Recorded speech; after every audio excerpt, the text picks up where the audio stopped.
So I'm gonna share this with you because I figure anything in my real life is potential. Look at my hair. I gotta figure out what I'm doing with my hair. I figure that anything in my real life is potential content and an object lesson, a learning thing. So here's one. I was being asked this morning online, private message about if I remember speaking at some church. Oh man, we were still living in Texas. So it would have been 14, 15 years ago during the ministry's walking. So it would have been before 2012. It was probably closer to 2011. And so I explained, was it such and such a place? Did it look like this or whatever? And they said, yeah. So I asked if that's what it looked like and all that. Because they asked, well, the question was, they've heard some varying stories from the people that were involved, and he wanted to get my take on it. So I explained, is this where it was? And they got back and they said that, because I asked, well, what did you hear? Because if it's like my music days, it could it could be inflammatory. Who knows, right? Um, Apparently, the the former pastor or the pastor of this church had he said that he had to correct me and straighten out some of my teaching. But that the majority of those, but all those people, the church split, and none of those people are serving the Lord anymore. There's your proof in the pudding right there.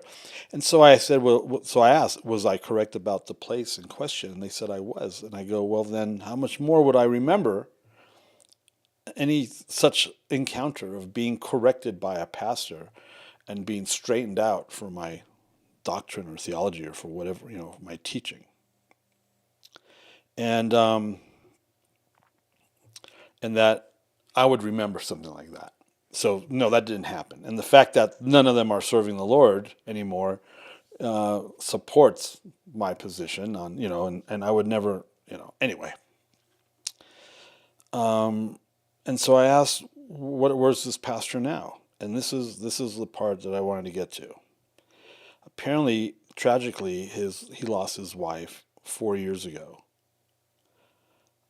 and didn't want anybody's help or support.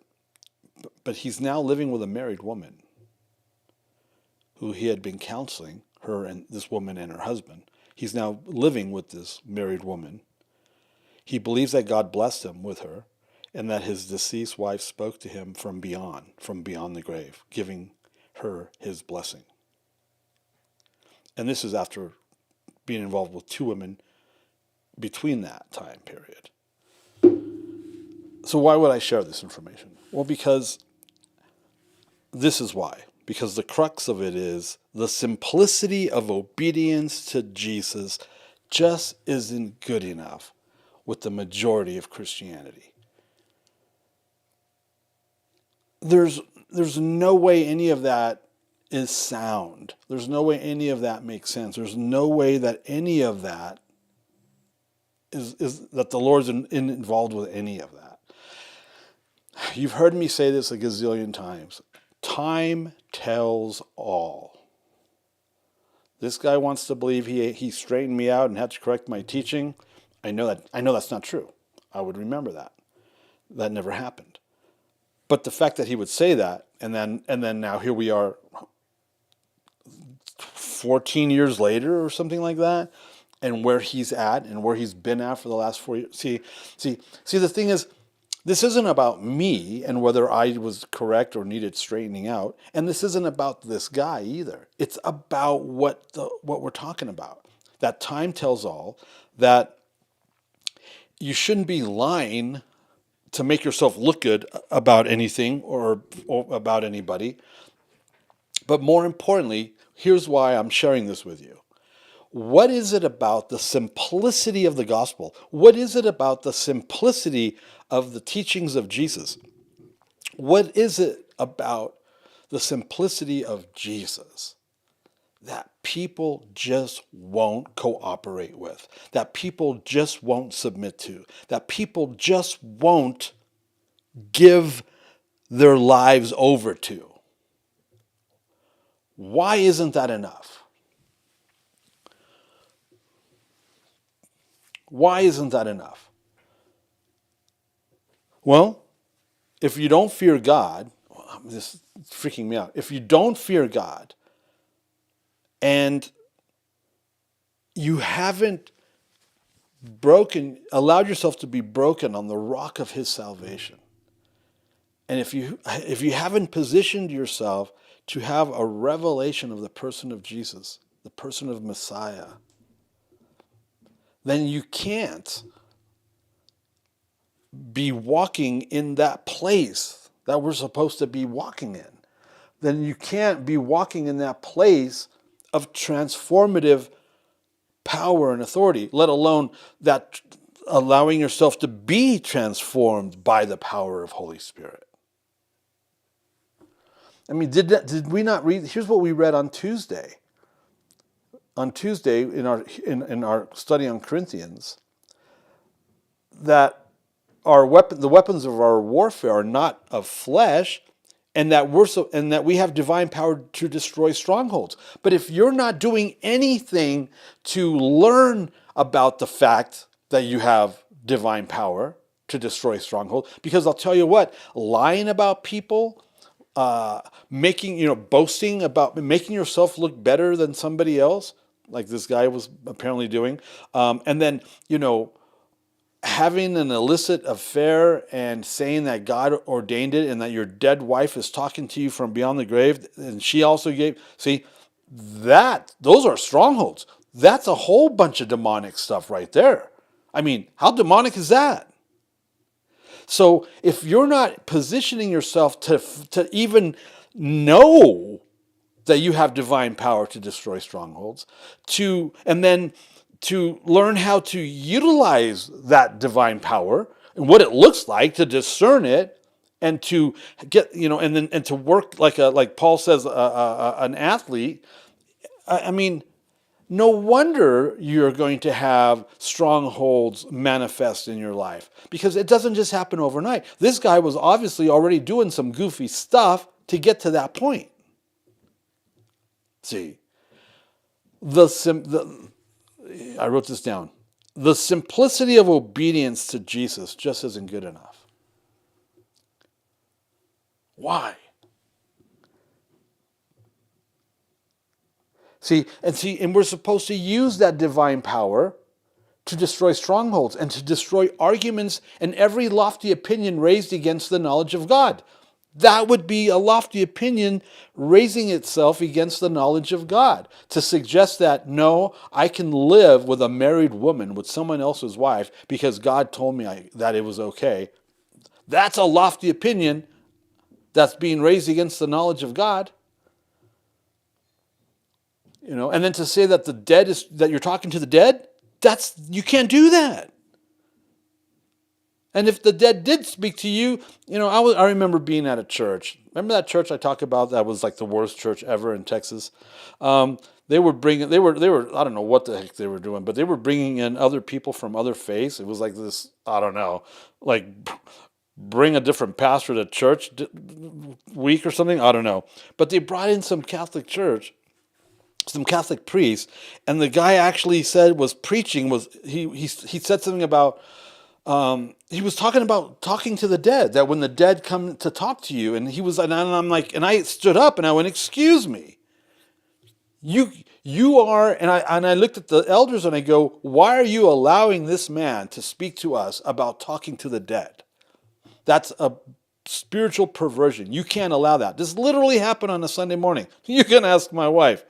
And I stood up going, excuse me, and rebuked the leadership right then and there. And then the priest said, well, haven't you ever had, haven't you ever had a spirit talk to you? I go, yeah. And then what did you say to it? I go, I discerned what it was. Was it, you determine, is it friend or foe? Is it the holy or is it unholy? And then you cast it out. You can't have conversations with the dead. Anyway, so part of this divine power to destroy strongholds is to destroy arguments or positions. and opinions, lofty opinions, because people are going to come at you and say, no, it's okay for this. This is okay. It's okay for me to be like this. It's okay for me to do this. It's okay for me to live like this. It's okay for me to bring this into my faith profile, even though it goes against the knowledge of God. Isaiah 2:11-12 is the cross-reference. And then take every thought captive to obey Christ. There's that obedience word again.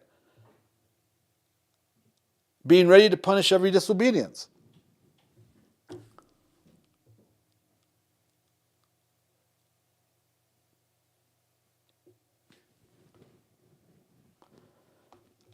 There is just the simplicity of obedience to Jesus, the simplicity of the gospel, the simplicity of the message of Messiah just isn't freaking good enough for the majority of them, for the majority of people out there. It just isn't. It has to be something else. We have to add, there's a great part, the movie Labyrinth. Towards the end, this woman is trying to burden the main character, Jennifer Connelly character, with all this stuff. And that's what it's about. It's like we allow, not we, but Christians allow the enemy to, and they think they're being spiritual. They think they're being godly and spiritual in the process. They allow the enemy to literally, why is this where it is? Hold on, I need to adjust this. This should not be there. Okay. They allow the enemy to, what's the delay? Bop, bop. Wow. I didn't even notice that. But they allow the enemy to burden them. Bop. To burden them with all this stuff. Theologies, doctrines, what else is there? Traditions, all these things that have nothing to do with God, that have nothing to do with the simplicity of, right? And so we do all this stuff, and it sidetracks us. It gets us all messed up. Man, the simplicity of the obedience. How did I say it? The simplicity of obedience to Jesus isn't good enough. Well, it's good enough for me.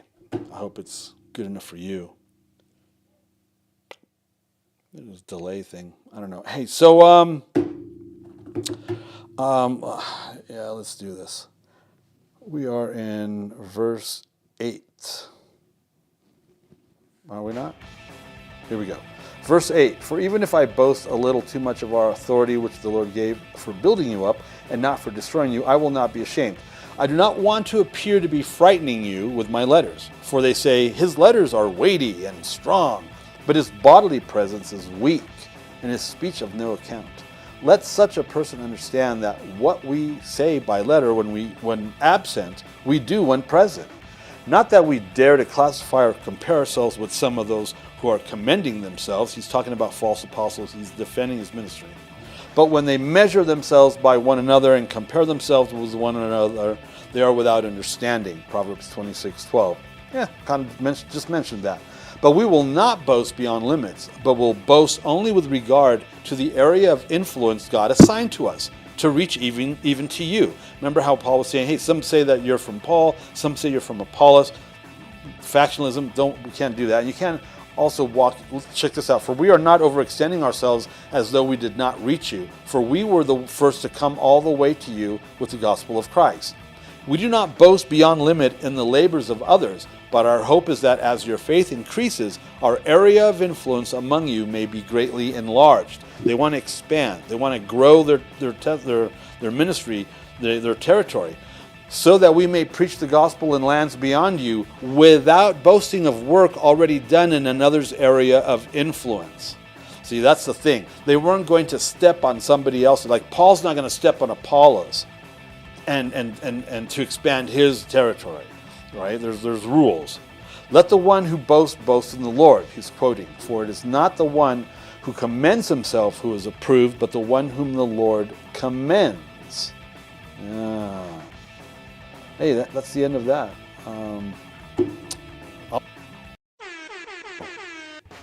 We'll see you on.